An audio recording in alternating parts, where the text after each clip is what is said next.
Hello बच्चों, good morning. चलो बच्चों, आज हम इस वीडियो में लेकर के आए हैं थर्मल एक्सपेंशन ऑफ लिक्विड्स। इससे प्रीवियस वीडियो में हम एक्सप्लेन कर चुके हैं बच्चों थर्मल एक्सपेंशन ऑफ सॉलिड्स। ठीक है, नोट करिए आप। ये टॉपिक भी आपने 10th में पढ़ रखा है बच्चों, सिंपल टॉपिक है। आप ध्यान से और इंटरेस्ट के साथ पढ़ेंगे तो बहुत आसान सा टॉपिक है, आपको समझ आएगा। Thermal expansion of liquids. Liquids expand more than solids on heating. Liquid का जो एक्सपेंशन होता है मेरे बच्चे, सॉलिड के कंपैरिजन में हीट करने पर लिक्विड ज्यादा एक्सपेंड होते हैं सॉलिड के कंपैरिजन में। Liquids expand more than solids on heating. ठीक है, ये आप फिगर बना लें। ये कोई थर्मस फ्लास्क है बच्चों, ये वाला मैं यहां पर बनाई दे रहा हूं अलग से। ये कोई थर्मस फ्लास्क है और इसमें कोई 1 cc लिक्विड भरा है। इनिशियली इस लिक्विड का लेवल मान लो पॉइंट ए पर है। ठीक है, इसमें लिक्विड भरा हुआ है 1 cc liquid. 1 cc liquid heated through 1 degree Celsius. Heated through 1 degree Celsius. ये कोई थर्मस फ्लास्क है और इसमें कोई लिक्विड भरा हुआ है जिसका वॉल्यूम मैंने ले रखा है 1 cc।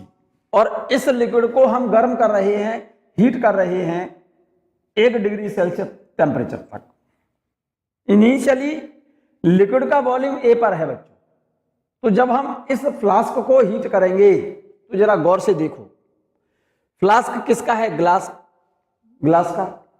सॉलिड हो गया ग्लास। तो जब हम इसको इस फ्लास्क को जब हीट देंगे हम, तो पहले हीट किसको मिलेगी? फ्लास्क को। तो पहले एक्सपेंड होगा फ्लास्क, सॉलिड एक्सपेंड होगा, जिससे लिक्विड का लेवल जो पहले ए पर था वो लेवल फॉल होकर के कहां पर आ जाएगा? बी पर। मैंने एक कलर बदल दिया है, जरा गौर से देखो। पहले तो लिक्विड का लेवल ए से चलकर कहां पर आएगा? बी पर। और ये एक्सपेंशन किसके कारण है? सॉलिड के एक्सपेंशन के कारण है। इस एक्सपेंशन को मैंने डिनोट किया है मेरे बच्चे गामा जी से। ठीक है ना, क्योंकि जब हम हीट करेंगे इस फ्लास्क तो पहले ये फ्लास्क हीट होगा, और जब फ्लास्क हीट होगा तो फ्लास्क एक्सपेंड होगा। इनिशियली पहले लिक्विड का लेवल ए पर था। जब हमने हीट किया इसको, फ्लास्क एक्सपेंड होगा, सॉलिड एक्सपेंड होगा। और सॉलिड जब मींस फ्लास्क जब एक्सपेंड होगा तो लिक्विड का लेवल पहले ए से नीचे फॉल करेगा। मान लो वो आ गया कहां पर? बी पर। तो ये ए से बी तक जो एक्सपेंशन हो रहा है वो किसका एक्सपेंशन कहेंगे हम? ग्लास का एक्सपेंशन। ठीक है ना। आफ्टर दैट उसके बाद एक्सपेंड होगा लिक्विड, और लिक्विड जब एक्सपेंड होगा तो उसका लेवल बी से बढ़कर पहुंच गया मान लो सी पर। कहां पर मेरे बच्चे? सी पर। तो एक्चुअल में सबसे पहले लिक्विड का लेवल कहां पर था? ए पर। जब हमने गर्म किया तो पहले फ्लास्क गर्म होगा। फ्लास्क जब गर्म होगा तो फ्लास्क एक्सपेंड होगा तो लिक्विड का लेवल ए से फॉल करके कहां पर आएगा? बी पर। तो ए से बी तक जो एक्सपेंशन है वो किसके कारण है? ग्लास का एक्सपेंशन है। और हमको जो दिखाई दे रहा है उसके बाद एक्चुअल में एक्सपेंड होगा लिक्विड जब एक्सपेंड होगा तो लिक्विड का लेवल बी से चल करके कहां पर पहुंचेगा? सी तक। तो आपको जो दिखाई देगा, आप जो ऑब्जर्व कर पाओगे वो एक्सपेंशन ये वाला ए से लेकर कहां तक का? सी तक का एपरेंट एक्सपेंशन कहलाएगा, ये गामा ए। जबकि रियल में इस लिक्विड का जो एक्सपेंशन है वो कितना है? बी से लेकर के सी तक। बी से लेकर सी तक ये जो एक्सपेंशन है ये रियल एक्सपेंशन कहलाएगा किसका? लिक्विड का। इस फिगर को बना लो, ये फिगर मैंने यहां बनाया हुआ है बच्चों, ध्यान दें मेरी बात पर। थर्मल एक्सपेंशन ऑफ लिक्विड की बात कर रहा हूं। Liquids expand more than solids on heating. Heat करने पर लिक्विड का एक्सपेंशन सॉलिड के कंपैरिजन में मेरे बच्चे ज्यादा होता है। यहां पर मैंने एक थर्मस फ्लास्क लिया है। Consider a flask containing liquid of volume 1 cc up to level A. हमने इसमें कोई लिक्विड ले रखा है, इनिशियली लिक्विड का लेवल कहां पर है मेरे बच्चे, ए पर है। ये बात मैंने नोट कर दी है।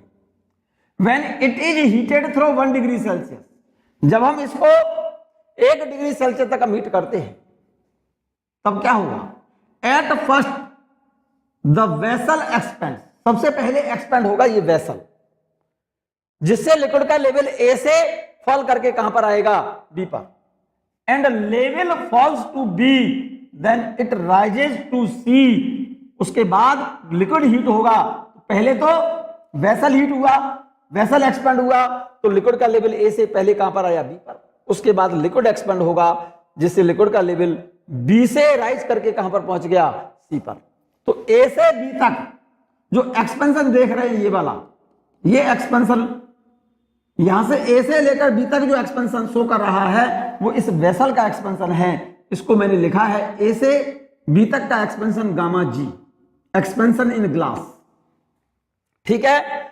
उसके बाद लिक्विड हीट होगा, लिक्विड एक्सपेंड होगा, तो लेवल लिक्विड का बी से चल करके कहां पहुंचेगा, सी पर। एक्चुअल में आप जो रीड कर पाओगे, इनिशियल लेवल ए पर था, फाइनल लेवल सी पर है, तो आपको जो एपरेंट एक्सपेंशन दिखाई दे रहा है ए से सी तक, इसको मैंने नोट किया है एपरेंट एक्सपेंशन को गामा ए से। जबकि लिक्विड का रियल एक्सपेंशन कहां से कहां तक है, बी से लेकर के कहां तक, सी तक। तो ये एक्सपेंशन लिक्विड का है, ये रियल एक्सपेंशन है लिक्विड का gamma R. So from this figure gamma R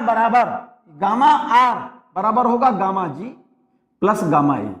so gamma R बराबर gamma G plus gamma A, ये गामा ए है, इक्वल टू क्या होगा, गामा आर बराबर gamma G plus gamma A. Gamma R क्या है मेरे बच्चे, रियल एक्सपेंशन है ये लिक्विड का, गामा ए एपरेंट एक्सपेंशन है लिक्विड का, जो हमको दिखाई दे रहा है, जो हम ऑब्जर्व कर पा रहे हैं। गामा जी ये एक्सपेंशन है किसका, ग्लास का। ये बात मैंने लिख दी है, where gamma G is coefficient of volume expansion of glass. Gamma G figure बना लो और ठीक से इस इक्वेशन को नोट कर लो बच्चों। बना लिया फिगर। इनिशियल लेवल लिक्विड का कहां पर है, पहले ए पर है। इस लिक्विड को हीट किया हमने 1 डिग्री सेल्सियस टेम्परेचर तक, तो पहले एक्सपेंड होगा ये वेसल, जिससे लिक्विड का लेवल ए से फॉल करके कहां पर आ गया, बी पर। तो ए से बी तक जो एक्सपेंशन है वो ग्लास का एक्सपेंशन है, ये मैंने लिख दिया है गामा जी, और ये बात मैंने यहां पर नोट की है, coefficient of volume expansion of glass. Glass का एक्सपेंशन शो कर रहा है ए से बी तक। उसके बाद हीट होगा लिक्विड, जिससे लिक्विड एक्सपेंड होगा, जिससे लिक्विड का लेवल बी से राइज करके कहां पर पहुंच गया, सी पर। तो ये रियल एक्सपेंशन है गामा आर लिक्विड का, और हमको जो दिखाई दे रहा है ए से सी तक, this is the apparent expansion of liquid. Figure बना लिया, नोट कर लिया। चलें बच्चों आगे। इन दिस रिलेशन, इस रिलेशन को जरा गौर से देखो। ये रिलेशन मैंने कहां से लिखा है मेरे बच्चे, यहां से, गामा आर बराबर gamma G plus gamma A, gamma R बराबर gamma G plus gamma A. Gamma G क्या है, ये तो ग्लास का कोएफिशिएंट वॉल्यूम एक्सपेंशन है, coefficient of volume expansion of glass.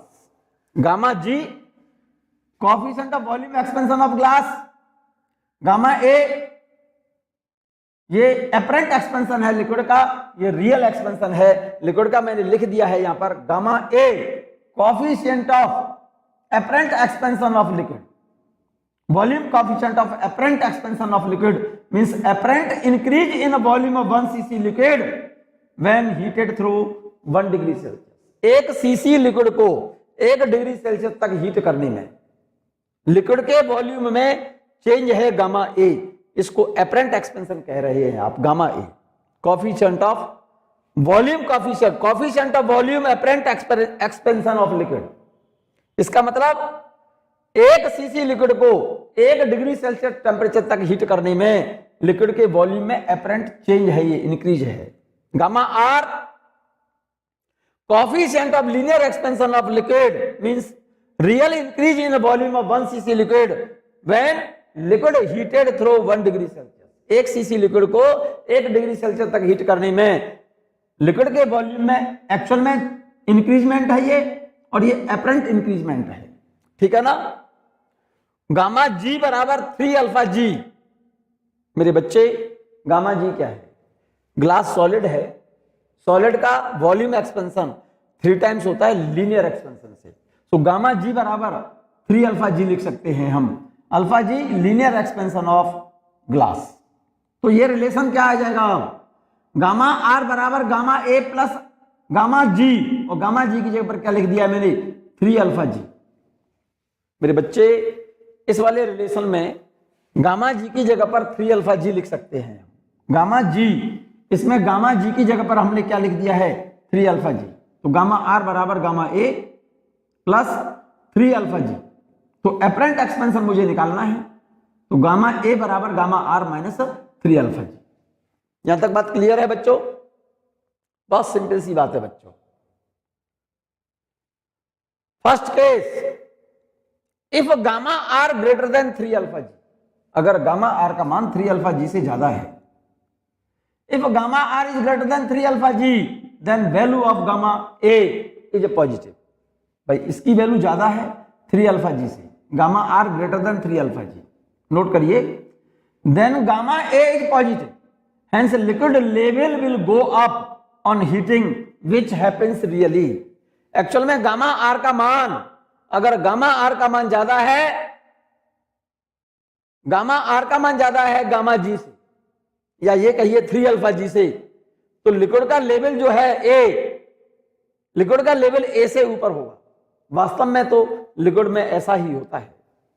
Gamma R is greater than 3 alpha G, तो gamma apparent expansion positive है। इसका मतलब क्या है? लिक्विड का लेवल वेसल में, इस वेसल में लिक्विड का लेवल ए से ऊपर राइज कर जाएगा।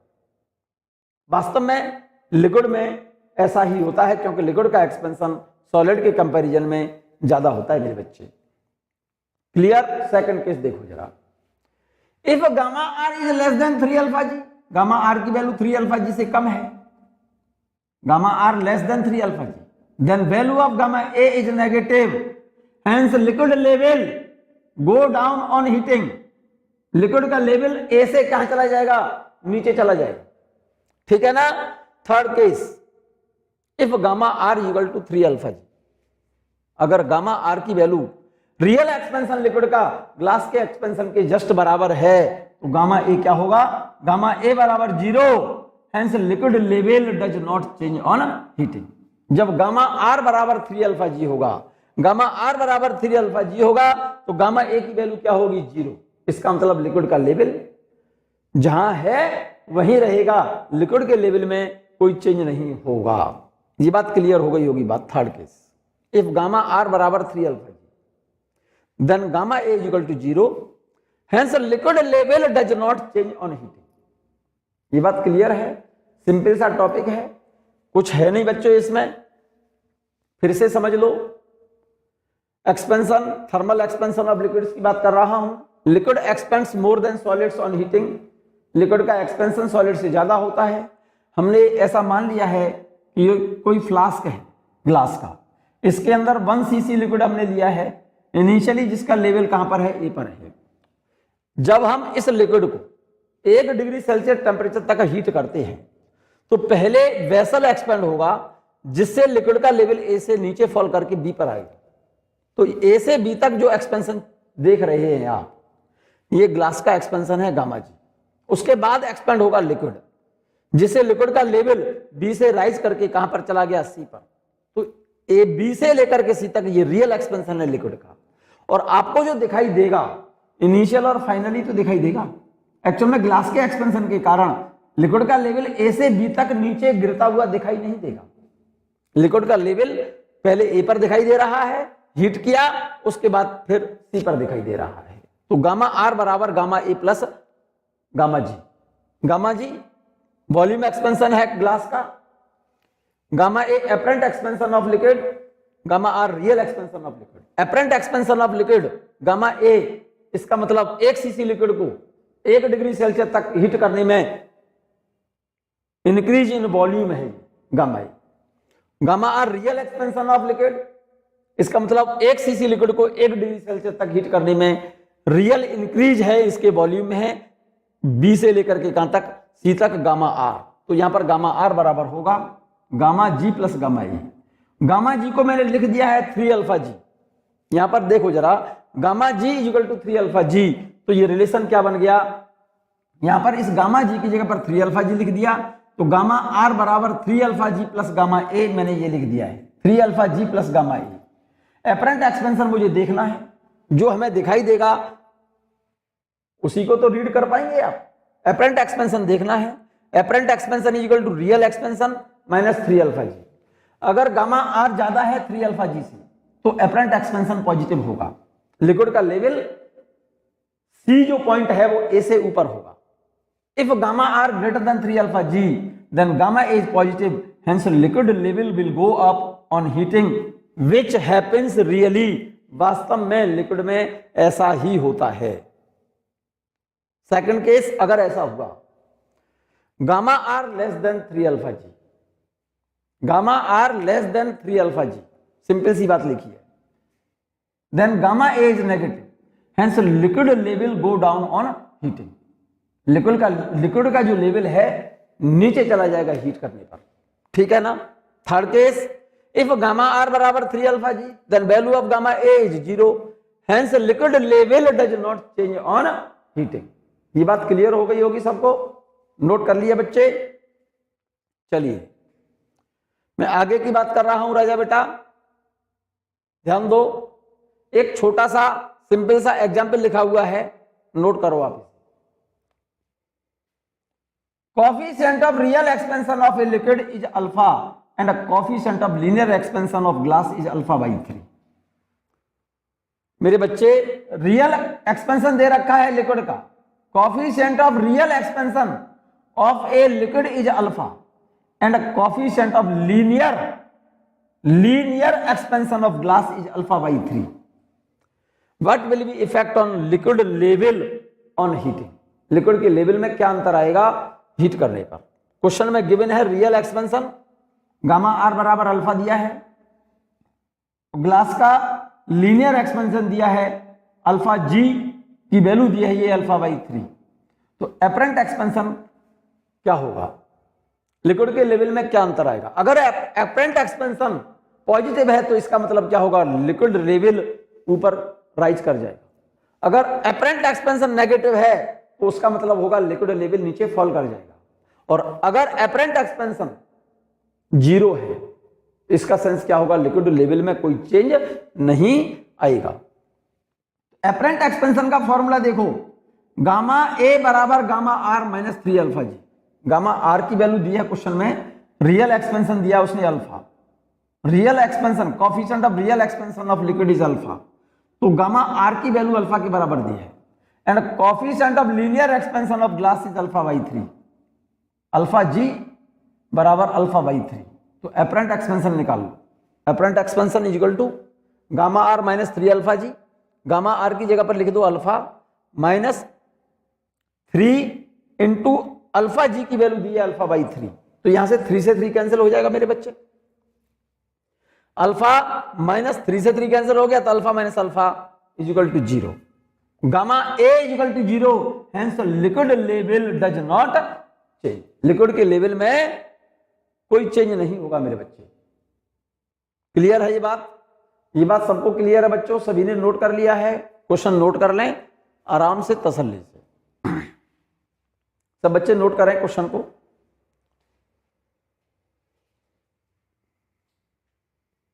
चलें बच्चों आगे, नोट कर लिया होगा सबने।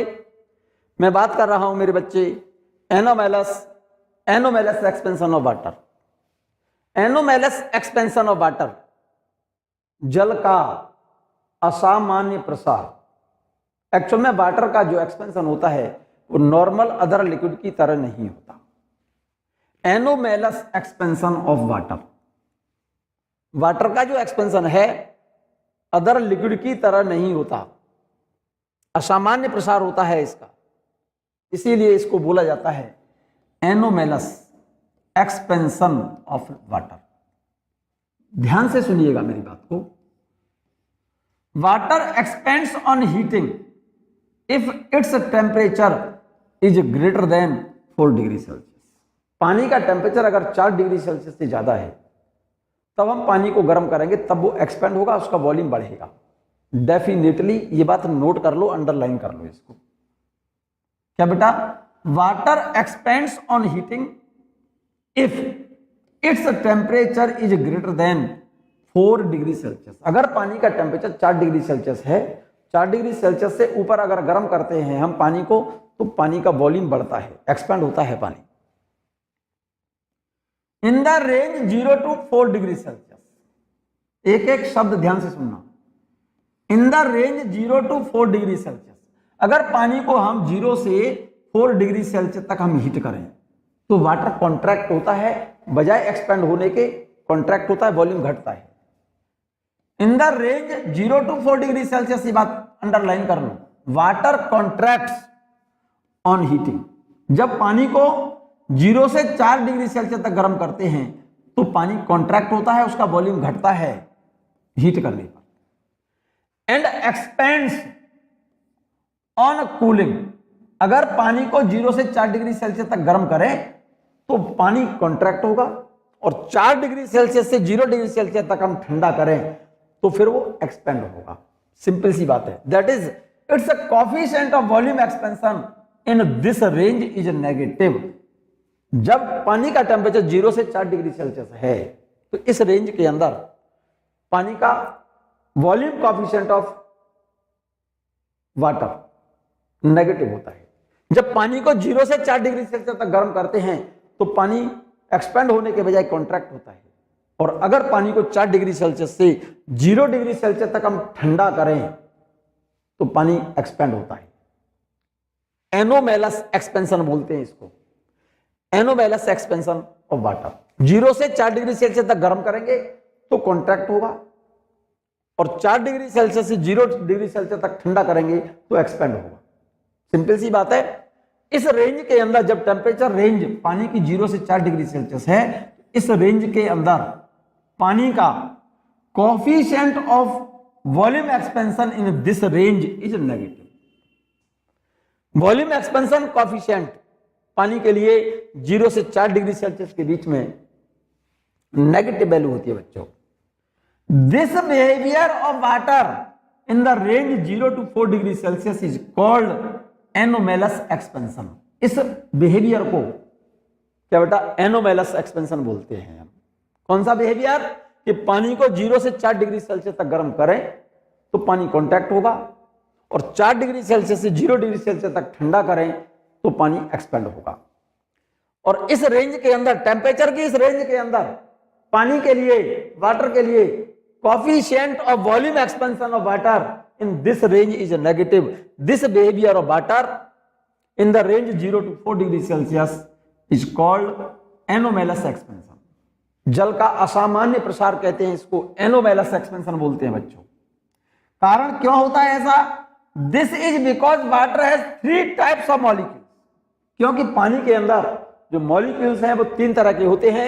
एक तो H2O, दूसरा मॉलिक्यूल दूसरे तरह के होते हैं H2O का होल ट्वाइस एंड H2O का whole thrice, having different volume per unit mass. Per unit mass का H2O का होल ट्वाइस और H2O का whole thrice, per unit mass का वॉल्यूम इन सबका अलग अलग होने की वजह से पानी का जो एक्सपेंशन है एनोमेलस एक्सपेंशन होता है। क्लियर है मेरी बात बच्चों? जरा गौर से देखें, यहां पर मैंने एक ग्राफ बनाया हुआ है मेरे बच्चे। ये ग्राफ बड़ा काम का बना हुआ है, जरा ध्यान दें। अगर आप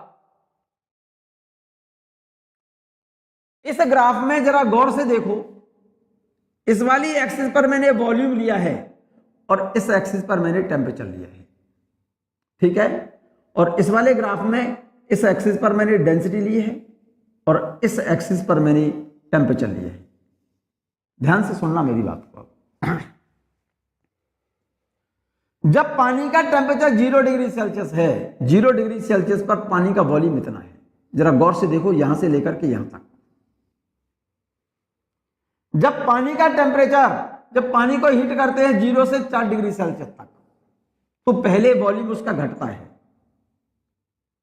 एट 4 डिग्री सेल्सियस इसका वॉल्यूम सबसे कम होगा, कॉन्ट्रैक्ट होता है पानी 0 से 4 डिग्री सेल्सियस तक हीट करने पर, इसका वॉल्यूम घटेगा। और वॉल्यूम जब घटेगा तो 0 से 4 डिग्री सेल्सियस तक हीट करने पर वॉल्यूम घटेगा और डेंसिटी बढ़ेगी।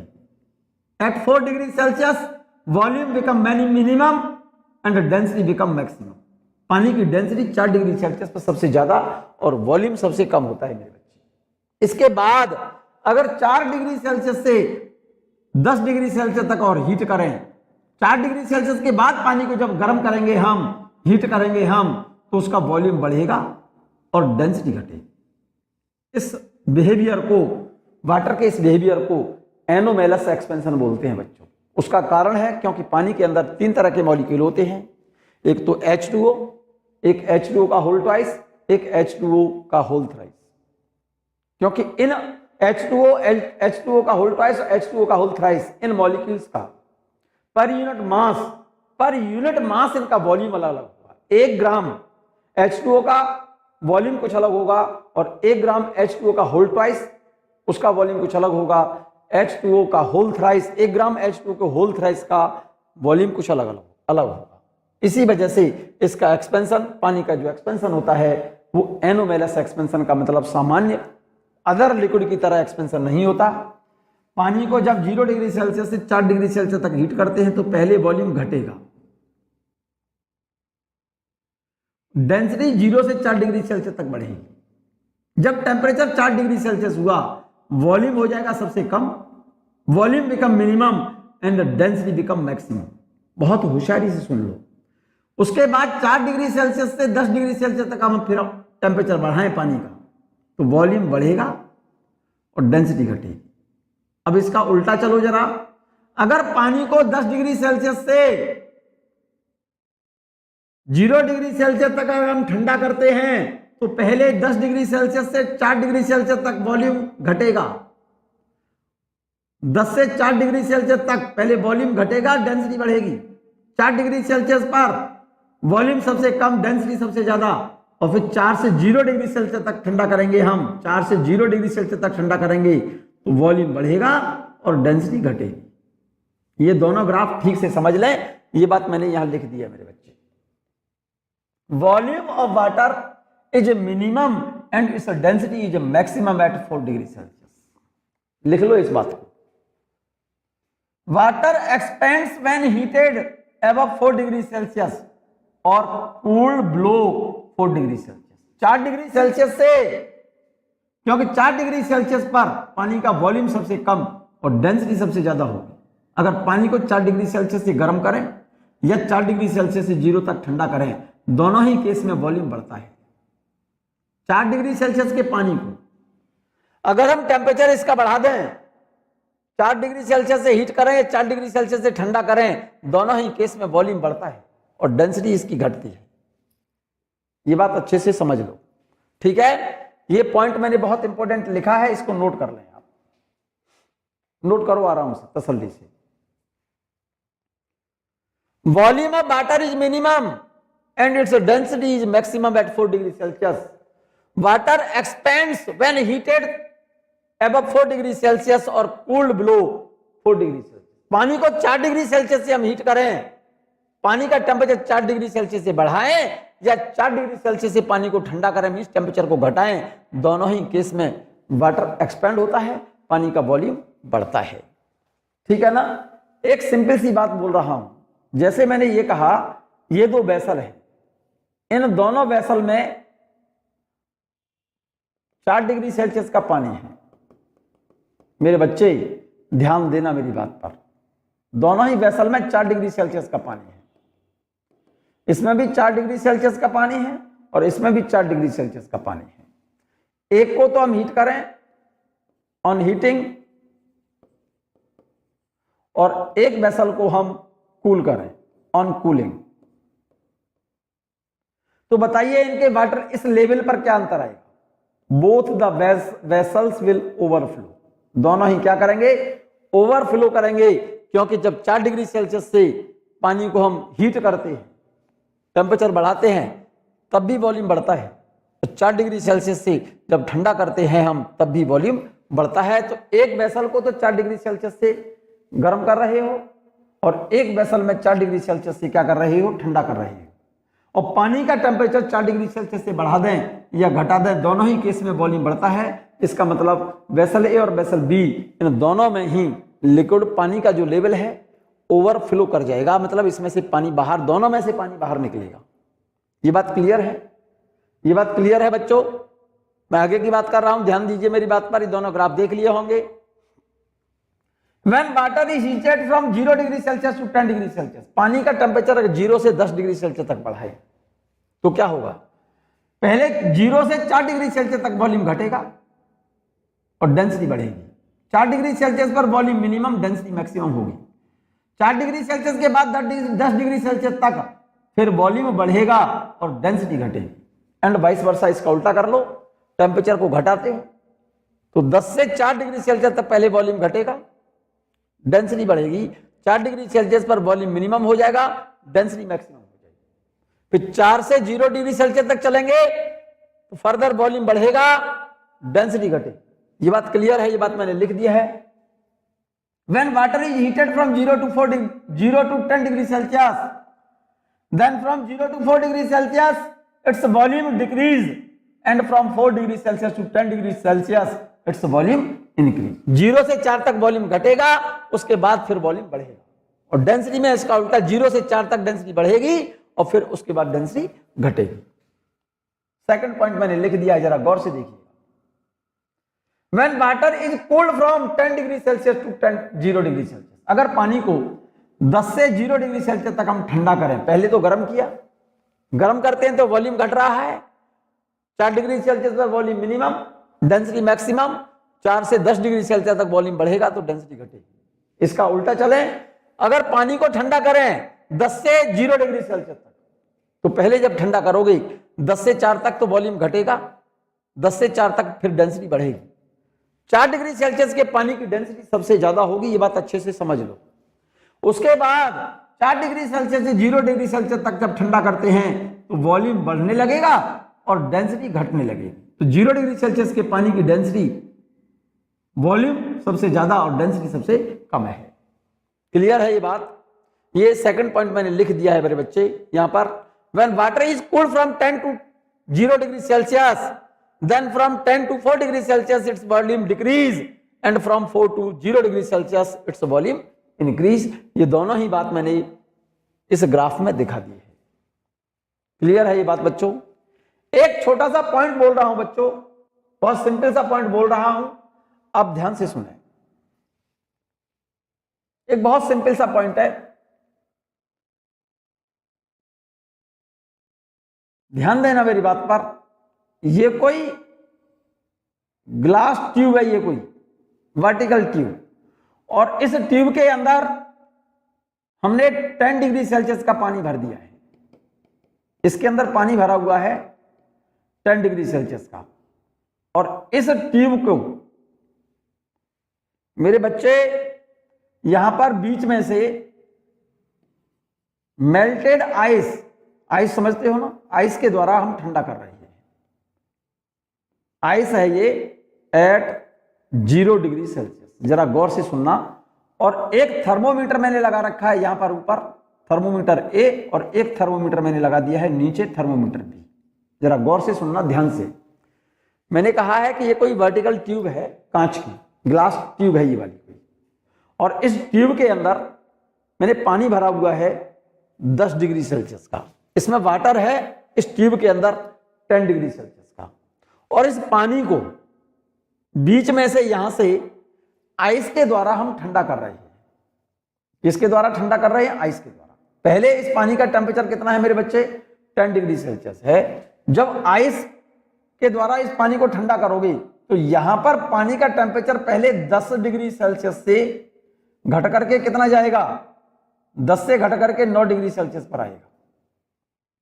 तो जरा गौर से देखो, जब पानी का टेम्परेचर यहां से 10 से 9 डिग्री सेल्सियस पर आएगा, 10 से टेम्परेचर घट करके, यहां 10 लिखा है या 5 लिखा, 4 लिखा है, 10 या 9, 8, 7, 6, 5 मान जाओ और ये 4।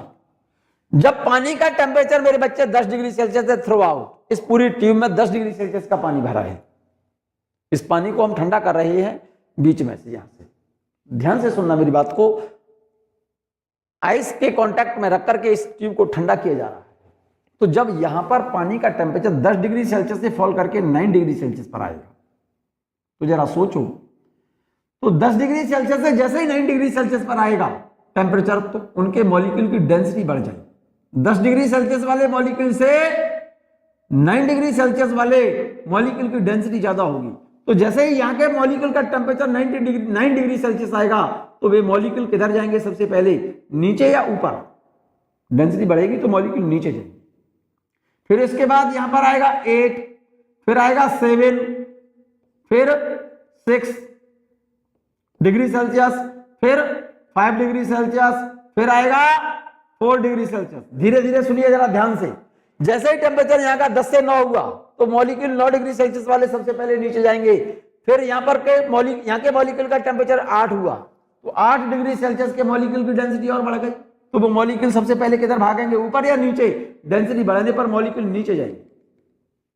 वो मॉलिक्यूल यहां से किधर चलने लगेंगे? डेंसिटी बढ़ने के कारण जैसे जैसे टेम्परेचर 10 से घटता जाएगा, 9, 8, 7, 6, 5, 4, और जैसे ही टेम्परेचर 4 डिग्री सेल्सियस पर पहुंचा, तो मॉलिक्यूल सबसे कहां पहुंचेंगे? नीचे, क्योंकि 4 डिग्री सेल्सियस के मॉलिक्यूल की डेंसिटी सबसे ज्यादा होगी।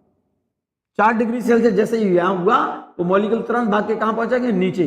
तो यहां पर एक लेयर बन जाएगी, यहां से लेकर के यहां तक। कितने डिग्री सेल्सियस के मॉलिक्यूल की? 4 डिग्री सेल्सियस के मॉलिक्यूल की लेयर बन जाएगी। तो क्वेश्चन मेरा ये था, इन दोनों थर्मोमीटर में से ए और बी में से सबसे पहले कौन सा थर्मोमीटर 4 डिग्री सेल्सियस मेजर करेगा? सबसे पहले मेजर करेगा 4 डिग्री सेल्सियस। इन दोनों में से पहले कौन सा मेजर करेगा? बी वाला थर्मोमीटर। ये थर्मोमीटर सबसे पहले 4 डिग्री सेल्सियस मेजर करेगा, बी नीचे वाला, ये वाला। क्योंकि जैसे ही टेम्परेचर 10 से घट करके 4 पर आएगा, तो डेंसिटी बढ़ती जाएगी मॉलिक्यूल की। 4 डिग्री सेल्सियस पर डेंसिटी सबसे ज्यादा होगी, तो सबसे ज्यादा डेंसिटी वाले मॉलिक्यूल सबसे नीचे जाएंगे। 4 डिग्री सेल्सियस के मॉलिक्यूल की यहां पर क्या बनती जाएगी? पूरी लेयर बनती जाएगी। और यहां तक मॉलिक्यूल की लेयर जो होगी पूरी कितने डिग्री सेल्सियस की होगी? यहां पर वाटर होगा, वाटर एट 4 डिग्री सेल्सियस। यहां से लेकर के यहां तक ये पूरा पानी का टेम्परेचर कितना होगा? 4 डिग्री सेल्सियस। जैसे ही यहां पर टेम्परेचर 4 डिग्री सेल्सियस से घटा, 3 पर आया, फिर 2 पर आया, फिर 1 पर आया, फिर आया 0 पर। तो 4 से घट करके जैसे ही 3 पर आएगा, तो 4 वाले मॉलिक्यूल की डेंसिटी सबसे ज्यादा है। 4 से जैसे ही घट करके 3 आया, तो डेंसिटी बढ़ रही है या घट रही है? 4 के बाद 3 डिग्री सेल्सियस आएगा तो डेंसिटी घटी। तो यहाँ के मॉलिक्यूल का टेम्परेचर जैसे ही 4 से 3 हुआ, तो उसकी डेंसिटी 4 डिग्री सेल्सियस वाले मॉलिक्यूल की डेंसिटी से कम हो गई। तो ये 3 डिग्री सेल्सियस वाले मॉलिक्यूल की डेंसिटी 4 डिग्री सेल्सियस वालों से कम है, तो वे मॉलिक्यूल यहां से किधर भागेंगे? ऊपर। जैसे ही यहां पर टेम्परेचर 4 डिग्री सेल्सियस से घटा, ठंडा हो रहा है ना लिक्विड, तो 4 डिग्री सेल्सियस से घट करके कितना आएगा? 3 डिग्री सेल्सियस, फिर 2 डिग्री सेल्सियस, फिर 1 डिग्री सेल्सियस, फिर 0 डिग्री सेल्सियस। जरा गौर से देखना, जैसे ही यहां पर 4 से घट करके 3 डिग्री सेल्सियस हुआ, 4 से घट करके 3 डिग्री सेल्सियस हुआ, डेंसिटी कम हो जाएगी। डेंसिटी कम हो जाएगी तो यहां के मॉलिक्यूल, कम डेंसिटी वाले मॉलिक्यूल किधर भागेंगे? ऊपर। तो पहले यहां पर 3 डिग्री सेल्सियस हुआ तो मॉलिक्यूल ऊपर गए, 3 से 2 हुआ, 2 वाले मॉलिक्यूल की जिनका टेम्परेचर 2 डिग्री सेल्सियस होगा, उनकी डेंसिटी 3 वालों से भी कम होगी, तो मॉलिक्यूल सबसे ऊपर चले जाएंगे। फिर वो जब टेम्परेचर 2 से घट करके 1 हुआ, 1 डिग्री सेल्सियस वाले मॉलिक्यूल की डेंसिटी 2 वालों से भी कम है, तो वो मॉलिक्यूल सबसे ऊपर जाएंगे। फिर और जैसे ही टेम्परेचर यहाँ के मॉलिक्यूल का कितना हुआ? 0 हुआ, तुरंत वो मॉलिक्यूल सबसे ऊपर। सबसे ऊपर वाले मॉलिक्यूल जो होंगे वो कौन से होंगे? 0 डिग्री सेल्सियस के होंगे। इसके नीचे जो मॉलिक्यूल होंगे, कलर बदल दे रहा हूं मैं इसका, ये मॉलिक्यूल 1 डिग्री सेल्सियस के, उसके नीचे और मॉलिक्यूल जो होंगे, उसके और नीचे मॉलिक्यूल होंगे, वो कितने के होंगे? 2 डिग्री सेल्सियस। फिर उससे नीचे जो और मॉलिक्यूल होंगे उसके नीचे और जो मॉलिक्यूल होंगे, पता चला कितने degree Celsius, 3 degree Celsius, 3 degree Celsius. और इससे नीचे जो मॉलिक्यूल हैं यहां पर ये वाले, वो कितने होंगे, 4 डिग्री सेल्सियस। तो क्वेश्चन मेरा ये था कि जब पानी को हम सेंटर से, यहां से बीच में से आइस के द्वारा कूल करते हैं, ठंडा करते हैं, तो इन दोनों थर्मोमीटर में से सबसे पहले कौन सा थर्मोमीटर 4 डिग्री सेल्सियस नोट करेगा? तो ये थर्मोमीटर तो सबसे पहले मेजर करेगा 4 डिग्री सेल्सियस, और ये थर्मोमीटर सबसे पहले मेजर करेगा 0 डिग्री सेल्सियस। ये बात क्लियर है? ये बात क्लियर है बच्चों? यहां तक बात क्लियर है? इसमें कोई डाउट तो नहीं? बोलो मेरे बच्चे, ये प्रिंसिपल है फ्रीजिंग ऑफ लेक, झील का जमना।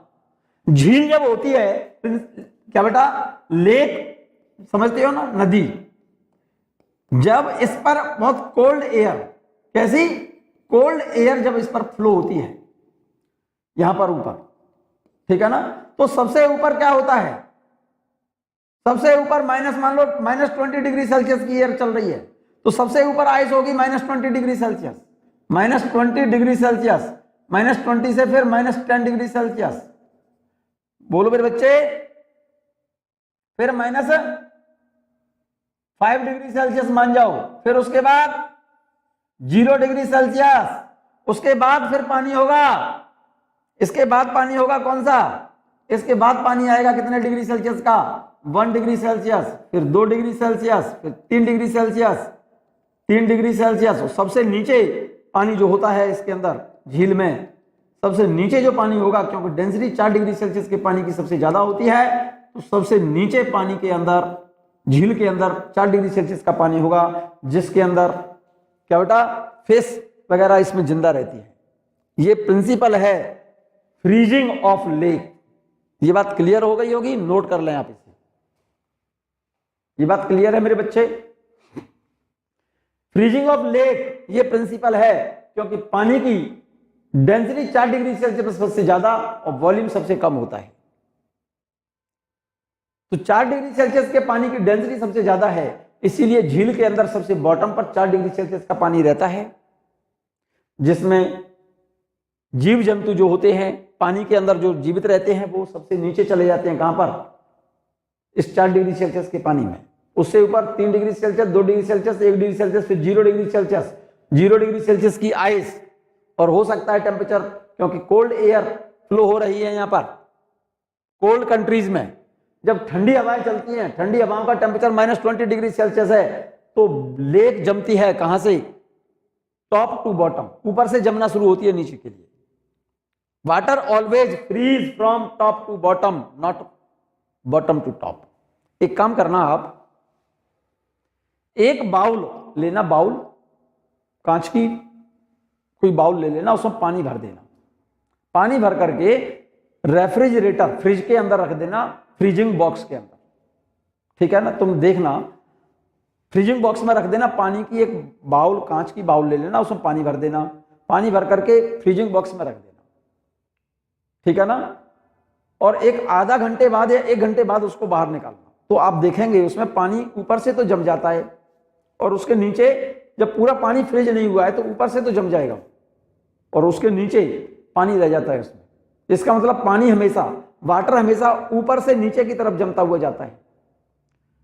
Solidification of water from bottom, top to bottom, but solidification of wax from bottom to top. पानी हमेशा ऊपर से नीचे की तरफ जमता है, जबकि वैक्स का सॉलिडिफिकेशन बॉटम टू टॉप होता है। ये बात ध्यान रखना, अच्छे से नोट कर लिया बच्चों सभी ने? बहुत बढ़िया। हटा दें से बच्चों, हटा दें से। नोट कर लिया होगा सबने? जल्दी से नोट करिए बच्चों, फास्ट, वेरी फास्ट। कर लिया होगा नोट? चलते हैं आगे। एक और इंपॉर्टेंट नोट लिखा है मेरे बच्चे यहां पर, ध्यान दीजिए मेरी बात पर। Volume of given mass of substance increases on heating. किसी सब्सटेंस को हीट करने पर उसका वॉल्यूम बढ़ेगा और डेंसिटी घटती है, so its density decreases on heating. क्या बेटा, volume of A given mass of substance increases on heating so its density decrease, क्योंकि डेंसिटी इक्वल टू होता है mass upon volume. Given mass, volume of given mass of substance increases on heating so its density decrease. Density का formula है mass upon volume. Given mass कह रहे हो तो मास तो कांस्टेंट है, तो डेंसिटी इनवर्सली प्रोपोर्शनल वॉल्यूम। तो मैं यहां से एक रिलेशन बना सकता हूं मेरे बच्चे, यहां से डेंसिटी इनवर्सली प्रोपोर्शनल वॉल्यूम, तो इसको मैं लिख सकता हूं dt upon d0 is equal to volume, क्योंकि डेंसिटी वॉल्यूम के रेसिप्रोकल है, तो इसको मैं लिख सकता हूं dt upon d0 is equal to v0 upon vt। Clear, v0 और vt की जगह पर लिख सकता हूं v0 1 plus gamma t।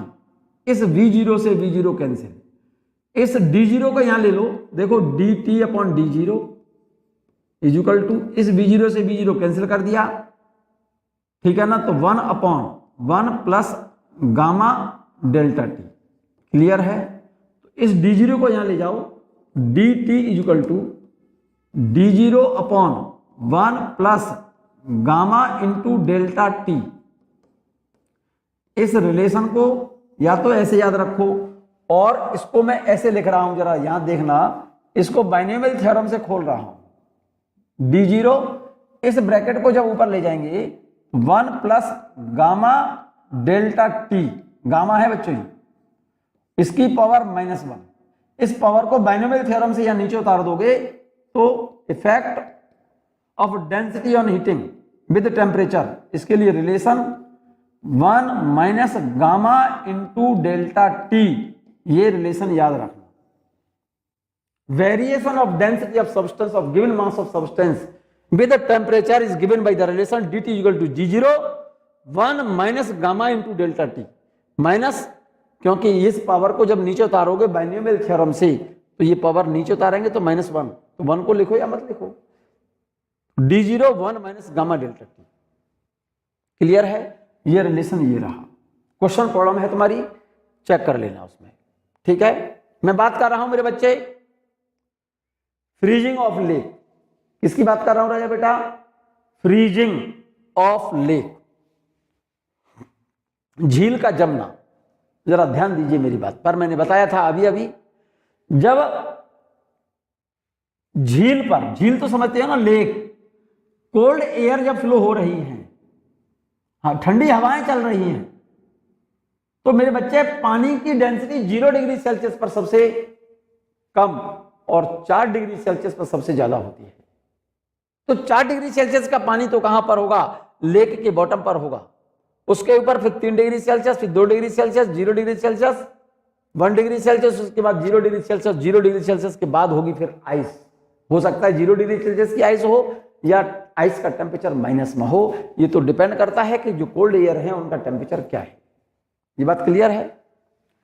Temperature of water in lake just below the ice is 0 degree Celsius, ice के जस्ट नीचे पानी का temperature 0 degree Celsius, and at the bottom of lake is 4 degree Celsius. Ice के just नीचे 0 degree Celsius पानी का temperature होगा, 0 degree Celsius से फिर 1 डिग्री सेल्सियस, 2 3 4, सबसे नीचे होगा 4 डिग्री सेल्सियस का पानी, क्योंकि पानी की डेंसिटी 4 डिग्री सेल्सियस पर सबसे कम होती है, सबसे ज्यादा होती है। 4 डिग्री सेल्सियस पर पानी की डेंसिटी सबसे ज्यादा होगी, इसलिए 4 डिग्री सेल्सियस का पानी लेक की जस्ट नीचे बॉटम पर होगा। इस बॉटम पर जो पानी है 4 डिग्री सेल्सियस का, इसी में जो फिश वगैरह होती है ना, वो इसमें जीवित रहती है, नीचे नीचे चली जाती है। जब जैसे ही लेक जमती है ना, तो पानी में जो जीव जंतु पाए जाते हैं वे सब, जैसे जैसे लेक जमती जाती है तो पानी के जो पानी में जो जीव जंतु होते हैं, फिश वगैरह, वो सब कहां चले जाते हैं, 4 डिग्री सेल्सियस के पानी में चली जाती हैं। कहां पर, नीचे बॉटम पर। क्लियर है। मैं बात कर रहा हूं राजा बेटा effect of pressure on boiling point of liquid, effect of pressure on boiling point of liquid. Simple सी बात बोल रहा हूं, लिक्विड का बॉइलिंग पॉइंट प्रेशर बढ़ाने पर बढ़ता है और प्रेशर घटाने पर घटता है। अगर लिक्विड का प्रेशर बढ़ा दिया जाए तो उसका बॉइलिंग पॉइंट बढ़ जाएगा, और प्रेशर घटा देंगे तो बॉइलिंग पॉइंट घटेगा। आपने जानते होंगे आप नॉर्मल प्रेशर पर पानी का बॉइलिंग पॉइंट होता है 100 डिग्री सेल्सियस। नॉर्मल प्रेशर कौन सा होता है? 760 millimetre of mercury pressure. Normal pressure बोलते हैं 1 atm प्रेशर। जब पानी का pressure 760 millimetre of Hg mercury के बराबर है तो पानी बॉयल होता है 100 डिग्री सेल्सियस पर, क्योंकि 100 डिग्री सेल्सियस की वाटर वेपर्स का जो प्रेशर है नॉर्मल प्रेशर के बराबर होता है। जब किसी लिक्विड का saturated vapour pressure external pressure के बराबर हो जाए, ऊपर से जो प्रेशर आ रहा है लिक्विड पर और नीचे से लिक्विड की जो वेपर्स ऊपर उठ रही हैं, लिक्विड की वेपर का प्रेशर ऊपर की ओर और ऊपर से एयर का प्रेशर जैसे ही जिस टेम्परेचर पर बराबर होगा उस टेम्परेचर को उस लिक्विड का बॉइलिंग पॉइंट कहा जाता है। अगर ऊपर से प्रेशर बढ़ा देंगे तो लिक्विड का बॉइलिंग पॉइंट बढ़ेगा और ऊपर से प्रेशर घटा देंगे तो बॉइलिंग पॉइंट घटेगा। ठीक है ना मेरे बच्चे? ये बात अच्छे से याद रखना बच्चों, ध्यान रखना इस बात का। Boiling point of liquid increases with rise of pressure and decreases with decrease of pressure. Liquid का बॉइलिंग पॉइंट प्रेशर बढ़ाने पर बढ़ता है और प्रेशर घटाने पर घटता है। आप जानते होंगे पानी का बॉइलिंग पॉइंट नॉर्मल प्रेशर पर 760 millimetre of mercury pressure normal pressure होता है और नॉर्मल प्रेशर पर पानी का बॉइलिंग पॉइंट होता है 100 डिग्री सेल्सियस। अगर पानी का प्रेशर 760 मिलीमीटर ऑफ Hg से घटा दें तो बॉइलिंग पॉइंट 100 डिग्री सेल्सियस से घट जाएगा। ठीक है ना? अगर हम सी लेवल से अर्थ सरफेस से हम ऊपर जाएं, पहाड़ों पर हाइट पर चले जाएं, तो हाइट पर जाने पर क्या होता है मेरे बच्चे? एयर का प्रेशर घटता है। एयर का प्रेशर जब घटेगा तो हाइट पर जब जाएंगे, माउंटेन पर जब जाएंगे तो वहां पर एयर प्रेशर कम होगा, तो वहां पर माउंटेन पर पानी का बॉइलिंग पॉइंट 100 डिग्री सेल्सियस से कम होता है। इसीलिए पहाड़ों पर चावल गलने में टाइम ज्यादा लगता है, क्योंकि वहां पर वेपर प्रेशर, पानी ऊपर एटमॉस्फेरिक प्रेशर कम है और प्रेशर घटने पर पानी का बॉइलिंग पॉइंट घट जाएगा। साग सब्जी और चावल गलते हैं 100 डिग्री सेल्सियस के पानी में और नॉर्मल प्रेशर पर पानी का बॉइलिंग पॉइंट होता है 100 डिग्री सेल्सियस मेरे बच्चे। अगर पानी का प्रेशर नॉर्मल प्रेशर से घटा देंगे तो बॉइलिंग पॉइंट 100 डिग्री सेल्सियस से कम हो जाएगा। तो पहाड़ों पर प्रेशर नॉर्मल प्रेशर से कम है, इसीलिए वहां पर पानी का बॉइलिंग पॉइंट 100 डिग्री सेल्सियस से कम होगा, तो वहां पर साग सब्जी और चावल नहीं गलेंगे, वहां पर कच्चे रह जाते हैं बच्चे। तो क्या करेंगे हम? सब्जी चावल पकाने के लिए अब क्या करते हैं? प्रेशर बढ़ाना पड़ेगा, ऊपर से प्लेट ढक दो बर्तन पर और उसके ऊपर कुछ वेट रख दो। अदरवाइज प्रेशर कुकर के अंदर चावल पकाइए। प्रेशर कुकर के अंदर एक्चुअल में जो प्रेशर होता है वो 2 एटमॉस्फेरिक प्रेशर के बराबर होता है और 2 atm प्रेशर पर पानी का बॉइलिंग पॉइंट होता है, नोट कर लेना आप, 130 डिग्री सेल्सियस। क्योंकि प्रेशर कुकर के अंदर प्रेशर होता है नॉर्मल प्रेशर का जस्ट डबल, 2 एटमॉस्फेरिक प्रेशर के बराबर प्रेशर कुकर के अंदर प्रेशर होता है। और प्रेशर कुकर के अंदर जब प्रेशर 2 atm प्रेशर है और 2 atm प्रेशर पर पानी का बॉइलिंग पॉइंट होता है बच्चों, नोट कर लो इस बात को, 130 डिग्री सेल्सियस, 130 डिग्री सेल्सियस, जिसकी वजह से पानी के अंदर उस प्रेशर कुकर में साग सब्जी और चावल जल्दी गल जाते हैं। ठीक है ना? तो पहाड़ों पर जाएंगे तो प्रेशर घटेगा, प्रेशर घटेगा तो बॉइलिंग पॉइंट घटेगा। इसलिए पहाड़ों पर जाने पर साग सब्जी और चावल को गलने में टाइम ज्यादा लगता है। और माइंस के अंदर जाओगे तो अर्थ सरफेस से नीचे जाओ माइंस में, और माइंस में जाने पर प्रेशर बढ़ेगा तो बॉइलिंग पॉइंट बढ़ेगा, साग सब्जी और चावल जल्दी गल जाएंगे, जल्दी पक जाते हैं। इस बात को मैंने यहां पर नोट किया है, आप जरा ध्यान दें और इसको अंडरलाइन कर लें और नोट कर लें इसको। Boiling point of liquid increases with rise of pressure and decreases with decrease of pressure on mountain, पहाड़ों की बात कर रहा है। Pressure of air decrease, mountain पर प्रेशर घट जाता है, hence boiling point of water decrease. पहाड़ों पर जाएंगे, माउंटेन पर जाएंगे तो प्रेशर घटेगा, प्रेशर घटेगा तो बॉइलिंग पॉइंट घटेगा मेरे बच्चे। क्लियर है? So longer time is heated to cook meals on mountain, इसी वजह से पहाड़ों पर खाना पकने में समय ज्यादा लगता है। ठीक है? साग सब्जी और चावल पहाड़ों पर जब ओपन वेसल में हम पकाते हैं तो वो कच्चे रह जाते हैं, पकते नहीं है, टाइम ज्यादा लगता है उसको गलने में। ठीक है ना। इन प्रेशर कुकर जो होता है उसमें बॉइलिंग पॉइंट वाटर का बढ़ जाता है। एक्चुअल में प्रेशर कुकर के अंदर, प्रेशर कुकर में प्रेशर, इन प्रेशर कुकर में जो प्रेशर होता है वो मेरे बच्चे 2 ATM के बराबर होता है, 2 एटमॉस्फेरिक प्रेशर के बराबर होता है प्रेशर। तो उसमें बॉइलिंग पॉइंट वाटर का बढ़ जाएगा। वाटर का बॉइलिंग पॉइंट जो वाटर का होता है प्रेशर कुकर के अंदर 130 डिग्री सेल्सियस होता है। ये बात नोट कर लो आप। इन प्रेशर कुकर के अंदर प्रेशर होता है मेरे बच्चे 2 ATM प्रेशर, और प्रेशर कुकर के अंदर 2 ATM प्रेशर पर पानी का बॉइलिंग पॉइंट होता है 130 डिग्री सेल्सियस। बॉइलिंग पॉइंट बढ़ गया, साग सब्जी और चावल जल्दी गल जाएंगे प्रेशर कुकर में। So in pressure cooker boiling point of water increases due to increase in pressure of air, hence food का मतलब चावल और साग सब्जियां जल्दी पक जाते हैं उसमें। Can be cooked in shorter time, पकने में, गलने में, उनको चावलों को गलने में समय कम लगता है। एंड इन माइंस कहते हैं, अर्थ के नीचे चले जाओ माइंस के अंदर। In mines pressure of air increase, mines के अंदर प्रेशर बढ़ जाएगा, बॉइलिंग पॉइंट बढ़ेगा, hence boiling point of liquid increase. Clear. Boiling point क्या होता है मेरे बच्चे? जिस टेम्परेचर पर लिक्विड का सैचुरेटेड वेपर प्रेशर उसके एक्सटर्नल प्रेशर के बराबर हो उस टेम्परेचर को बोला जाता है बॉइलिंग पॉइंट। नोट कर दिया मैंने। A liquid boils at the temperature at which saturated vapour pressure is equal to the external pressure. जिस टेम्परेचर पर लिक्विड का saturated vapour pressure external pressure के बराबर हो जाए, ठीक है, तो उस टेम्परेचर पर लिक्विड बॉयल होने लगेगा। ध्यान से सुनिएगा मेरी बात को। जैसे हमने कहा, जैसे ये कोई वेसल है और इसमें वाटर है, क्या है मेरे बच्चे? वाटर। जैसे जैसे हम वाटर को हीट करते हैं, जैसे जैसे हम गर्म करते हैं पानी को, टेम्परेचर बढ़ाएंगे तो इसके अंदर से वाटर वेपर्स जो जलती हैं, निकलती हैं, ये वाटर वेपर्स के मॉलिक्यूल हैं। वाटर वेपर्स हैं ये, और वाटर वेपर्स किधर चल रही हैं? ये ऊपर की तरफ चल रही हैं वाटर वेपर्स। ये वाटर वेपर्स हैं, वाटर वेपर्स, ठीक है ना।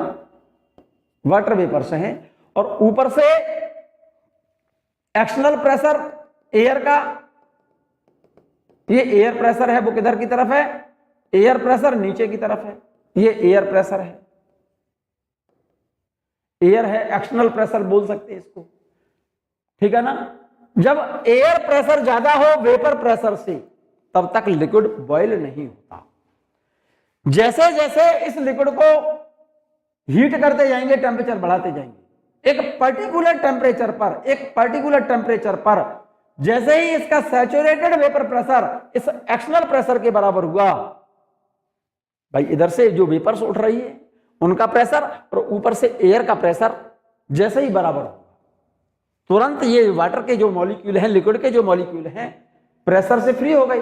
भाई जितना प्रेशर ऊपर की ओर है उतना ही प्रेशर नीचे की ओर है, तो टोटल प्रेशर तो इस पर 0 हो गया वाटर के मॉलिक्यूल पर या लिक्विड के मॉलिक्यूल पर। तुरंत लिक्विड के मॉलिक्यूल क्या करने लगेंगे? ये लिक्विड बॉयल करने लगेगा, उछल कूद करने लगेंगे इसके मॉलिक्यूल, जिसको बॉइलिंग पॉइंट बोलते हैं। जिस टेम्परेचर पर सैचुरेटेड वेपर प्रेशर SVP बराबर हो जाए किसके? एयर प्रेशर के, किसके ऊपर से जो एक्सटर्नल प्रेशर है उसके प्रेशर के जैसे ही बराबर होगा।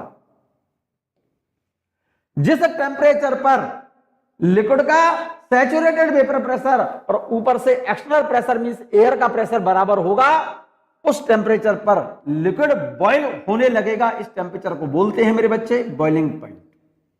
विशेष ध्यान से सुनिएगा मेरी बात को, बहुत इंपॉर्टेंट बात बोलने वाला हूं, आप ध्यान से सुनिए मेरी बात। अगर इस प्रेशर को हम घटा दें, एयर का प्रेशर घटा देंगे, तो मेरे बच्चे बॉइलिंग पॉइंट घट जाएगा। क्योंकि कम टेम्परेचर पर ही जब एयर प्रेशर घटा देंगे तो कम टेम्परेचर पर ही saturated vapour pressure air pressure के बराबर हो जाएगा, तो बॉइलिंग पॉइंट घटेगा। अगर इस एयर प्रेशर को, वाटर का ऊपर air pressure 760 millimetre of Hg है, 760 mm ऑफ Hg, इसको बोलते हैं नॉर्मल प्रेशर बोलते हैं बच्चों। जब एयर का प्रेशर, पानी के ऊपर एयर का प्रेशर 760 मिलीमीटर ऑफ Hg है, उस केस में पानी को हम 100 डिग्री सेल्सियस तक गर्म करेंगे, तब इस वाटर की जो वेपर्स है उसका प्रेशर, उसका सैचुरेटेड वेपर प्रेशर कितना होगा, 760 मिलीमीटर ऑफ Hg के बराबर हो जाएगा, इतने टेम्परेचर। और जिस टेम्परेचर पर वाटर का saturated vapour pressure 1 atm pressure के बराबर होगा, उस टेम्परेचर को बोलते हैं उसका बॉइलिंग पॉइंट, और पानी के लिए ये वैल्यू है 100 डिग्री सेल्सियस। बहुत इंपॉर्टेंट बात बोल रहा हूं। अगर वाटर का प्रेशर घटा करके 760 से घटा दिया जाए तो ये बॉइलिंग पॉइंट 100 से घट जाएगा, और प्रेशर को घटा करके, पानी का जो ऊपर से जो प्रेशर है, प्रेशर को घटा करके 0.46 मिलीमीटर ऑफ Hg कर दिया जाए तो ये पानी जो है मेरे बच्चे 0 डिग्री सेल्सियस पर बॉईल होने लगेगा, क्योंकि 0 डिग्री सेल्सियस पर वाटर की जो वेपर प्रेशर होती है उसका प्रेशर होता है 0.46 मिलीमीटर ऑफ मरकरी प्रेशर। अगर पानी का प्रेशर ऊपर से घटा करके 760 मिलीमीटर ऑफ Hg से घटा करके 0.46 मिलीमीटर ऑफ Hg कर दिया जाए तो मेरे बच्चे पानी 0 डिग्री सेल्सियस पर ही बॉईल होने लगेगा, क्योंकि 0 डिग्री सेल्सियस पर पानी की सैचुरेटेड वेपर प्रेशर जो होता है 0.46 मिलीमीटर ऑफ Hg के बराबर होता है। तो इसीलिए पानी का अगर प्रेशर घटा करके 760 से घटा करके 0.46 मिलीमीटर ऑफ Hg कर देंगे तो पानी 0 डिग्री सेल्सियस पर ही बॉईल होने लगेगा। और इंपॉर्टेंट पॉइंट देखिएगा, सुनिएगा ध्यान से, अगर हम पानी का प्रेशर 0.46 मिलीमीटर ऑफ Hg से भी घटा दें, इससे भी घटा दें, 0.46 मिलीमीटर ऑफ Hg से घटा दें, तो मेरे बच्चे पानी का बॉइलिंग पॉइंट 0 डिग्री सेल्सियस से घट जाएगा, मतलब बॉइलिंग पॉइंट जो पानी का होगा वो नेगेटिव में चला जाएगा। जबकि 0 डिग्री सेल्सियस पर मेरे बच्चे आइस मेल्ट होती है, 0 डिग्री सेल्सियस पर क्या है, मेल्ट होती है आइस। ध्यान से सुनना मेरी बात को। जिन सॉलिड्स के लिक्विड का बॉइलिंग पॉइंट उन सॉलिड के मेल्टिंग पॉइंट से कम हो, मैंने कहा अगर पानी का प्रेशर 0.46 मिलीमीटर ऑफ Hg है तो पानी का बॉइलिंग पॉइंट 0 डिग्री सेल्सियस होगा। अगर पानी का प्रेशर ऊपर से घटा करके 0.46 मिलीमीटर ऑफ Hg से भी कम कर दें हम, तो पानी का बॉइलिंग पॉइंट माइनस में चला जाएगा। मतलब पानी का जो फ्रीजिंग पॉइंट है, अगर उसका बॉइलिंग पॉइंट प्रेशर हम 0.46 मिलीमीटर ऑफ Hg से कम कर देंगे तो इसका बॉइलिंग पॉइंट माइनस में चला जाएगा। तो पानी का जो फ्रीजिंग पॉइंट है, प्रेशर जब पानी का 0.46 मिलीमीटर ऑफ Hg से कम है तो वहां पर पानी का बॉइलिंग पॉइंट नेगेटिव में होगा। ठीक है ना मेरे बच्चे। जिन लिक्विड का फ्रीजिंग बॉइलिंग पॉइंट उन लिक्विड के फ्रीजिंग पॉइंट से कम हो, उन लिक्विड के सॉलिड्स डायरेक्ट वेपर्स में कन्वर्ट हो जाते हैं, बिना लिक्विड में कन्वर्ट हुए सीधे वेपर्स में कन्वर्ट होते हैं। इस फिनोमिना को बोला जाता है सब्लिमेशन। ध्यान से सुन लो मेरी बात को। जिन सॉलिड के लिक्विड का बॉइलिंग पॉइंट उन सॉलिड के मेल्टिंग पॉइंट से कम हो, वे सॉलिड बिना लिक्विड में कन्वर्ट हुए सीधे डायरेक्ट वेपर्स में कन्वर्ट होते हैं। इस फिनोमिना को हम सब्लिमेशन कहते हैं बच्चों। क्या बोलते हैं? सब्लिमेशन। इसीलिए हम कहते हैं अगर मून पर, चंद्रमा पर अगर हम आइस ले जाएं, किसी बक्से में आइस बंद करो 0 डिग्री सेल्सियस की और उसको मून पर ले जाओ और उस वेसल का जो ढक्कन है ना उसको ओपन कर दो, तो क्या होगा? क्योंकि मून पर एयर प्रेशर जो है वो 0.46 millimetre of Hg means 0.1 millimetre of Hg से भी कम है। तो जब एयर का प्रेशर वहां पर 0.46 मिलीमीटर ऑफ Hg से कम है तो मून पर पानी का बॉइलिंग पॉइंट माइनस में होगा और वहां पर क्या ले गए आप? आइस 0 डिग्री सेल्सियस की और वेसल को ओपन कर दिया। तो आइस का मेल्टिंग पॉइंट 0 डिग्री सेल्सियस है और वहां पर पानी का बॉइलिंग पॉइंट माइनस में है। तो वो आइस बिना पानी में कन्वर्ट हुए, बिना लिक्विड में कन्वर्ट हुए डायरेक्ट वेपर्स में कन्वर्ट हो जाएगी। इस फिनोमिना को बोला जाता है मेरे बच्चे सब्लिमेशन। जिन सॉलिड के लिक्विड का बॉइलिंग पॉइंट उन सॉलिड के मेल्टिंग पॉइंट से कम हो, वे सॉलिड बिना लिक्विड में कन्वर्ट हुए डायरेक्ट वेपर्स में कन्वर्ट होते हैं। इस फिनोमिना को बोला जाता है सब्लिमेशन। ये बात नोट कर ली बच्चों आप लोगों ने, हटा दूं मैं से, चलिएगा। मैं बात कर रहा हूं राजा बेटा effect of pressure on melting point of solid. Effect of pressure on melting point of solid. Solid के मेल्टिंग पॉइंट पर प्रेशर का क्या प्रभाव पड़ता है, ध्यान दीजिए मेरी बात पर। Effect of pressure on melting point of solid, the phase changes of solid to liquid is called melting और फ्यूजन कहा जाता है इसको। जब सॉलिड लिक्विड में कन्वर्ट हो जाते हैं, फेज बदलती है विदाउट चेंज ऑफ टेम्परेचर, तो उसको बोला जाता है मेल्टिंग कहते हैं या उसको फ्यूजन कहते हैं। इसके दो कंडीशन है मेरे बच्चे, बहुत ज्यादा इंपॉर्टेंट पॉइंट लिखा है, दो केस लिखे हैं मैंने, फर्स्ट और सेकंड केस, जरा गौर से देखिएगा। मेल्ट होने पर जिन सॉलिड का वॉल्यूम मेल्ट होने पर बढ़ जाता है, most of cases solid melt होने पर एक्सपेंड होते हैं। अधिकांश सॉलिड ऐसे हैं जो मेल्ट होने पर जिनका वॉल्यूम बढ़ता है। जिन सॉलिड का वॉल्यूम मेल्ट होने पर बढ़ता है, उनका अगर प्रेशर बढ़ा दिया जाए तो उनका मेल्टिंग पॉइंट बढ़ेगा। ये बात लिखी है मैंने फर्स्ट केस में। If solids expand on melting, जैसे वैक्स है, वैक्स मेल्ट होने पर इनका वॉल्यूम बढ़ता है, then melting point increases with rise of pressure. जिन सॉलिड का वॉल्यूम मेल्ट होने पर बढ़ता है, उनका प्रेशर अगर हम बढ़ा देंगे तो उनका मेल्टिंग पॉइंट बढ़ जाएगा। बच्चों ये बात ध्यान रखना।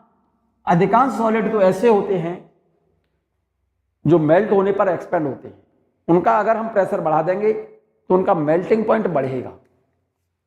सेकंड पॉइंट देखो, जिन सॉलिड का वॉल्यूम मेल्ट होने पर घटता है, जैसे आइस है, आइस मेल्ट हो जाए तो वॉल्यूम घटता है, आप ध्यान रखना बच्चों। जानते होंगे शायद, नहीं जानते हैं तो अब जान जाओ। जिन सॉलिड का मेल्टिंग पॉइंट क्या होता है, जो सॉलिड मेल्ट होने पर कॉन्ट्रैक्ट होते हैं, मींस जिन सॉलिड का वॉल्यूम मेल्ट होने पर घट जाता है, डिक्रीज होता है, उनका प्रेशर अगर बढ़ा दें तो उनका मेल्टिंग पॉइंट घटेगा। जैसे आइस है, आइस को प्रेस कर दो तो जल्दी मेल्ट हो जाएगी। प्रेशर बढ़ाएंगे तो मेल्टिंग पॉइंट घटेगा, और प्रेशर घटा देंगे तो मेल्टिंग पॉइंट फिर बढ़ जाएगा। ध्यान से सुनो मेरी बात को। If a solid contracts on melting, जैसे आइस है, then melting point of solid decreases with rise of pressure and increases with decrease of pressure. बहुत इंपॉर्टेंट लाइन लिखी है बच्चों, बहुत ज्यादा इंपॉर्टेंट लाइन लिखी है। इसी पॉइंट पर जरा एक पॉइंट लिखा हुआ है, इसी आधार पर जरा गौर से देखो। When pressure is applied on ice, ice पर प्रेशर बढ़ा दें, आइस को प्रेस कर देना, दबा देना, तो जल्दी मेल्ट हो जाती है। When pressure is applied on ice, it melts as soon as the pressure is removed, it freezes again. This phenomenon is called regelation. Ice पर एक काम करना आप, बहुत इंपॉर्टेंट पॉइंट लिखा है बच्चों, ये ध्यान से सुनना। When pressure is applied on ice, तो आइस क्या करना शुरू कर देगी मेरे बच्चे, मेल्ट हो जाएगी, क्योंकि मेल्टिंग पॉइंट इसका घट जाएगा। As soon as the pressure is removed, जैसे ही प्रेशर घटेगा, हटेगा उससे, it freezes again. This phenomenon is called regelation. इस पॉइंट को इस तरह से समझ लो बच्चों। आप एक काम करना, आप एक आइसबर्ग लेना, आइसबर्ग तो समझते हो ना, बर्फ की सिल्ली लेना एक, और इस बर्फ की सिल्ली को दो टेबल ले लेना, टेबल पर रख देना। एक टेबल तो ये रहे जिस पर बर्फ की सिल्ली का एक सिरा यहां रख दिया है मैंने, और इस दूसरी टेबल पर इस आइसबर्ग का एक सिरा मैंने यहां रख दिया है। जरा ध्यान से सुनना, बहुत इंपॉर्टेंट बात बोल रहा हूं। अब एक काम करना, एक स्टील का वायर लेना, वायर समझते हो ना स्टील का, अरे स्टील वायर ले लेना, वायर तो समझते हो, एक स्टील का तार ले लेना, इस तरह का वायर, स्टील का पतला सा वायर लेना, और उस स्टील वायर को यहां पर इससे लटका देना इस तरह से, और इस वायर पर इधर की तरफ कुछ वेट सस्पेंडेड करा देना, वेट सस्पेंडेड करा देना, वेट रख देना यहां पर, और इस आइसबर्ग को एक कमरे के अंदर बंद कर देना, बंद रखना, कमरे में रख लेना भाई। 2 टेबल ले लेना और उस पर एक बर्फ की सिल्ली लगा देना, एक सिरा बर्फ की सिल्ली का यहां पर, एक यहां पर, और इस पर एक स्टील का वायर, आइसबर्ग ले लिया, जैसे इस तरह से आइसबर्ग ले लिया, और एक स्टील वायर इस पर लगा देना, इस तरह से, ऐसे लटका देना, इस तरह से, इस तरह से लटका देना ऐसे, और इधर वेट लटका देना, कुछ 1 kg का वेट इधर लटका दो और 1 किलोग्राम का वेट इधर लटका दो, ठीक है ना, लटका करके, और उस आइसबर्ग को एक कपड़े से या कंबल से ढक देना, किससे ढक देना, कंबल से, कमरे में रख देना, और कमरे का लगा देना ताला, और चुपचाप सो जाना दूसरे कमरे में। सुबह जाग करके देखना मेरे बच्चे आप, तो ये जो आइसबर्ग है ना, ये वाला आइसबर्ग टेबल पर ऐसे की ऐसे रखा होगा, और ये वायर और ये वेट सब नीचे पड़े होंगे जमीन पर, यहां पर। कारण समझो जरा उसका, क्योंकि जहां से होकर के ये वायर जा रहा है, जहां से होकर के ये वायर गुजर रहा है ना, वहां पर यहां वेट लटका रखे, तो वहां पर प्रेशर पड़ेगा ना आइस पर, आइस पर जैसे ही प्रेशर बढ़ेगा तुरंत वहां से आइस मेल्ट होगी, और जैसे ही आइस से प्रेशर रिमूव कर दिया, प्रेशर को जैसे ही हटा देंगे हम, वायर नीचे चला जाएगा, क्यों, वेट के कारण प्रेशर आएगा उस पर, तो आइस मेल्ट होना शुरू हो जाएगी, मेल्ट होगी, वायर नीचे चला जाएगा, ऊपर से प्रेशर क्या हो गया, रिमूव हो गया, प्रेशर रिमूव हो गया, तो ऊपर से फिर से दोबारा से वो आइस क्या होती जाएगी, रिफ्रेश होती जाएगी, फिर से जमती चली जाएगी, और फाइनली क्या होगा, ये वायर नीचे पड़ा होगा और आइसबर्ग ऐसे की ऐसे टेबल पर रखा होगा। इस फिनोमिना को बोला जाता है मेरे बच्चे, क्या बेटा, रेजिलेशन। इस बात को मैंने लिख दिया है, देखो, when pressure is applied on ice then it will start melt, तो तुरंत आइस क्या होना शुरू कर देगी, मेल्ट होना शुरू कर देगी। as soon as the pressure is removed, जब प्रेशर हटा लेंगे तो क्या होगा, it freezes again, this phenomenon is called regelation. Second point देखिएगा, बहुत इंपॉर्टेंट पॉइंट लिखा है बच्चों, सेकंड पॉइंट देखिएगा जरा ध्यान से, बहुत सिंपल, बहुत इंपॉर्टेंट पॉइंट लिखा है। The conversion of solid into vapors directly is called sublimation. The conversion of solid into vapors, क्या बेटा, the conversion of solid into vapors directly is called sublimation. जो सॉलिड बिना लिक्विड में convert हुए सीधे vapours में बदल जाते हैं, इस फिनोमिना को सब्लिमेशन कहा जाता है बच्चों। क्या बोला जाता है, सब्लिमेशन। और ऐसा केवल उन्हीं सॉलिड्स के लिए होगा जिन सॉलिड के लिक्विड का बॉइलिंग पॉइंट उन सॉलिड के मेल्टिंग पॉइंट से कम होता है। वे सॉलिड बिना लिक्विड में कन्वर्ट हुए डायरेक्ट वेपर्स में बदलते हैं। इस घटना को, इस फिनोमिना को सब्लिमेशन कहा जाता है। ठीक है ना, मैंने लिख दिया है, sublimation will takes place when boiling point is less than the freezing point और melting point. Clear. Third point और लास्ट पॉइंट देखिएगा मेरे बच्चे, बहुत बेहतरीन, बहुत इंपॉर्टेंट पॉइंट है। The conversion of vapours into solids directly is called hoarfrost. Vapours का डायरेक्ट सॉलिड में कन्वर्ट होना होरफ्रॉस्ट कहते हैं बच्चों इसे। The conversion of vapours into solids directly is called hoarfrost. This process is just reverse of the process of sublimation. Sublimation का just उल्टा है। As formation of snow by freezing of cloud. Cloud जैसे ही जमते हैं तुरंत snowfall होने लगती है। पहाड़ों पर कहते हैं ना स्नोफॉल हो रहा है, तो वहां पर क्या होता है, क्लाउड के अंदर क्या होती है, वेपर्स होती है पानी की, और पानी की वेपर्स जैसे ही सॉलिडिफिकेशन होता है तुरंत क्या बेटा, स्नोफॉल होने लगती है। ठीक है ना, क्या बेटा, क्लियर है ये बात? फिर से समझ लो। The conversion of vapours into solid directly is called hoarfrost. This process is just reverse of process of sublimation. For example formation of snow by freezing of cloud. Cloud बादल जैसे ही जमते हैं तो तुरंत पहाड़ों पर तुमने देखा हो स्नोफॉल होने लगती है, और जब वेपर्स का सॉलिड में कन्वर्ट होने को बोलते हैं हॉर फ्रॉस्ट। क्लियर है बच्चों?